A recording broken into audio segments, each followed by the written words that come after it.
Pada kesempatan ini, saya akan menjelaskan tentang fungsi konstruktif dalam art therapy.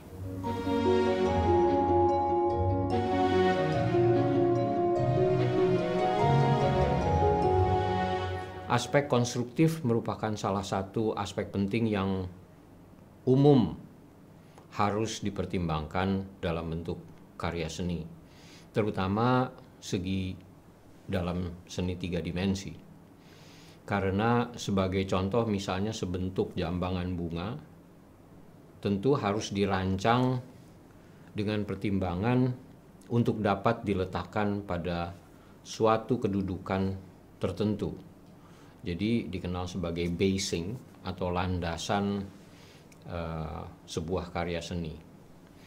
Misalnya kalau orang membuat seni patung, sebagai contoh dalam banyak sekali seni patung, orang harus mempertimbangkan apakah patung itu seimbang untuk bisa berdiri tegak, lalu berdiri di atas landasan tempat dia didudukkan. Di samping itu juga apabila patung ini sempat dipamerkan, maka tentu harus dipertimbangkan keselarasan antara bentuk patung dengan kedudukan, tempat kedudukan patungnya itu sendiri. Saya berikan contoh di sini, salah satunya adalah monumen Victor Emmanuel II dari Plaza San Marco di Venezia. Victor Emmanuel II adalah tokoh pemersatu Italia. Kita lihat di sini dalam seni patung ini besar sekali dan pasti berat sekali. Dia harus mempertimbangkan apakah patung ini jangan sampai roboh karena bertumpu pada 3 kaki kuda dan kemudian berdiri pada satu landasan yang seperti monumental. Nah, dalam proses art therapy, seorang individu belajar membangun konstruksi bentuk tertentu dengan menggunakan ragam bahan sesuai dengan kebutuhannya. Jangan sampai ketika bahan tersebut diberdirikan, dia menjadi roboh. Dalam kegiatan segi 3 dimensi, bentuk-bentuk patung biasanya digunakan dengan bahan wax atau lilin atau juga clay. Ada Play-Doh, dikenal sebagai Play-Doh, atau clay memang dirancang untuk art therapy, atau clay secara umum kita kenal seni tanah liat. Seni tanah liat itu juga bisa dari terakota atau keramik. Nah, pada saat dibuat itu jangan sampai dia itu ringkih, kemudian pecah dan gagal. Dan ini dalam proses art therapy bisa menimbulkan rasa frustrasi pada individu yang membuat. Demikian juga dengan bahan dari lilin, apabila kena udara yang panas, dia kemudian runtuh dan sangat mengecewakan orang yang membuatnya. Ini semuanya harus dipertimbangkan. Lalu kalau dalam seni patung, ada 2 bentuk pendekatan dalam art therapy. Yang satu building up atau membangun patung dari sebagian demi sebagian seperti menggunakan semen atau gypsum. Di lain pihak ada yang bersifat gouging atau membuang hal-hal yang tidak perlu yang kita kenal sebagai seni pahat. Nah, kalau kebanyakan dibuang mungkin menjadi tidak seimbang nanti. Keseimbangan merupakan hal yang sangat penting di dalam seni art therapy sebagai refleksi dari mencari keseimbangan di dalam hidup. Bagaimana halnya dengan lukisan? Kalau dengan lukisan, yang kita lakukan adalah mencari keseimbangan komposisi. Tidak terlalu banyak warna ini di sini, tidak terlalu banyak warna itu di sana, dan seterusnya. Kemudian kalau kita lihat yang sederhana, bahan yang bisa digunakan oleh banyak orang adalah seperti seni gerabah. Seni gerabah ini bahannya banyak tersedia di negeri kita dengan tanah liat. Sebagai contoh, saya tampilkan di sini seni gerabah dari Kasongan yang sangat terkenal, dan tentu ragam dari seni gerabah Kasongan ini mereka mempertimbangkan konstruksi objek supaya bisa tampil secara anatomis dan juga selaras untuk menunjukkan apa yang ingin ditampilkan. Dalam contoh ini saya berikan contoh seni gerabah dengan menampilkan sosok penari. Tidak begitu mudah untuk mendudukkan penari ini pada tempatnya, karena apabila terlalu kecil ukurannya mungkin dia menjadi ringkih, terutama pada pinggang, atau mungkin menjadi getas pada bagian tangan. Nah, ini membutuhkan pelatihan-pelatihan tersendiri. Kita lihat lagi, ada yang merupakan bentuk campuran. Bahan-bahan ini merupakan assembling sebetulnya. Dalam seni art terapi kita kenal juga sebagai assemblage. Assemblage adalah perpaduan dari ragam bahan. Yang salah satu yang paling terkenal adalah karya Robert Rauschenberg yang dikenal sebagai monogram. Merupakan integrasi konstruktif dari berbagai bahan.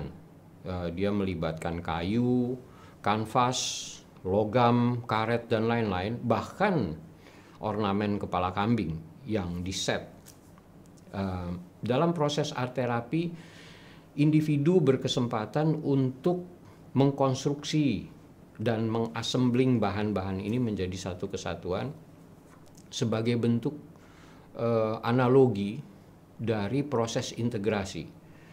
Karena di dalam kehidupan itu banyak sekali hal-hal yang berbeda satu sama lain, dan kita berusaha untuk mengintegrasikan keberbedaan menjadi suatu kesatuan. Biasanya istilah assembling itu memang dikenal dalam industri otomotif, yang artinya penggabungan dua atau lebih komponen yang seringkali juga berbeda. Bisa sama bahannya, sama-sama logam, tetapi juga bisa berbeda, logam dengan kayu. Pada bentuk-bentuk tertentu hal ini tidak terlalu sulit dilaksanakan, kecuali harus mengatur ukuran. Tetapi dalam proses tertentu harus sangat dipertimbangkan. Misalnya dalam keramik terjadi proses pembakaran, dan apabila tidak sesuai antara satu bahan dengan bahan yang lain, hal itu akan menimbulkan ledakan di dalam pembuatan keramik. Bukan ledakan besar, tapi artinya keramik tersebut pecah. Misalnya ada tidak keseimbangan antara tanah liat dengan bahan dari kaca, atau juga ada yang memadukan antara bahan keramik dengan bahan logam, dan ini membutuhkan keterampilan tersendiri dan membutuhkan waktu yang bertahun-tahun. Dalam konteks seni rupa murni, hal ini memang dipelajari khusus. Tetapi dalam kegiatan art terapi, hal ini seringkali bukan menjadi tujuan utama untuk membuat suatu karya seni yang indah. Namun seorang terapis tentu harus mewaspadai hal-hal apa yang bisa dilakukan dan mampu dijangkau oleh klien atau partisipan yang membutuhkan. Yang cukup sederhana seringkali digunakan oleh banyak orang adalah seni melipat kertas atau dikenal dengan origami yang berasal dari Jepang. Nah, apabila sudah terbiasa melakukan kegiatan ini, mungkin dengan mudah dapat dilakukan. Dan seni origami ini juga banyak melatih keterampilan motorik, terutama fine motor atau motorik halus, di mana keterampilan untuk melipat dan mampu membuat lipatan seimbang sehingga bentuk bendanya, apakah dia membuat burung, apakah dia membuat katak, ataukah dia membuat bunga, itu bisa berdiri dengan tegak. Fungsi konstruktif ini sangat penting di dalam art terapi karena fungsi ini mengarahkan individu untuk belajar mengkonstruksi gagasan, mengkonstruksi persepsi melalui proses visual motorik, baik itu sifatnya simbolik atau skematik, dengan membayangkan tentang suatu objek tertentu, baik itu organik maupun non-organik.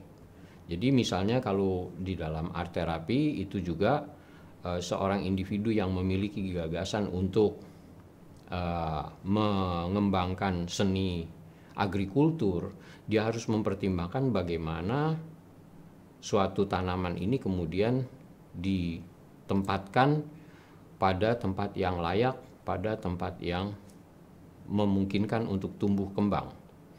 Dengan belajar keterampilan konstruktif, maka individu akan belajar mengungkapkan gagasan, ekspresi, pikiran, dan perasaan ke dalam bentuk proyeksi visual yang tegak, yang bisa berdiri dengan tegak, yang konstruktif, yang mampu tahan uji. Berbagai bahan dapat dijadikan sarana di dalam seni art terapi ini, tidak terbatas pada bahan-bahan yang saya sebutkan tadi seperti clay, plaster, gypsum, tetapi juga bisa dari bahan barang-barang bekas. Ini dikenal sebagai found objects, atau kita menemukan barang-barang bekas yang tidak terpakai, daripada dibuang percuma tentu harus dibersihkan terlebih dahulu, kemudian diintegrasikan, di-assembling menjadi suatu bentuk konstruksi yang baru, menjadi suatu konstruksi yang bermakna. Dan dalam found objects ini, seseorang diarahkan untuk bisa memaknai, oh, saya bertemu dengan sesuatu yang tidak terpakai, ternyata hal ini masih bisa dipakai dalam kehidupan sehari-hari. Ini masih ada bagusnya, ini masih ada seni estetikanya, jadi jangan dibuang dengan percuma. Ini adalah salah satu fungsi konstruktif dalam art terapi. Jadi melalui fungsi konstruktif, proses art terapi memberikan peluang bagi individu untuk mengkukuhkan gagasan dan persepsi, sementara gagasan-gagasan dan persepsinya itu tegak berdiri dengan dilandasi oleh narasi untuk disampaikan kepada lingkungan sosial supaya dia bisa difahami oleh lingkungan sosial sebagai suatu bentuk narasi dari persepsi yang unik, yang khas pada dirinya sebagai sosok individu yang bermakna estetik dalam lingkungan kehidupannya.